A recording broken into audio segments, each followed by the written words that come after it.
Save Sierra Madre! Alam mo ba?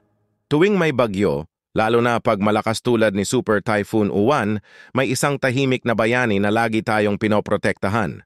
Siya si Sierra Madre, ang Great Wall ng Pilipinas laban sa unos. Pero ngayon, sugatan na siya. May mga minahan sa kabundukan, pinuputol ang mga puno, at unti-unting nawawala ang ganda at lakas niya.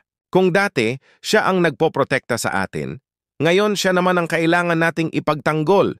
Kasi kapag tuluyang nasira ang Sierra Madre, sino na ang sasalubong sa bagyo para sa atin? Hindi lang ito tungkol sa kalikasan, tungkol ito sa kinabukasan. Let's stand together, speak up, stop illegal mining. Protect Sierra Madre, protect our people, protect our home.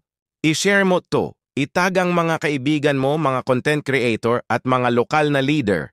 Kapag kumilos tayong lahat, may pag-asa pa.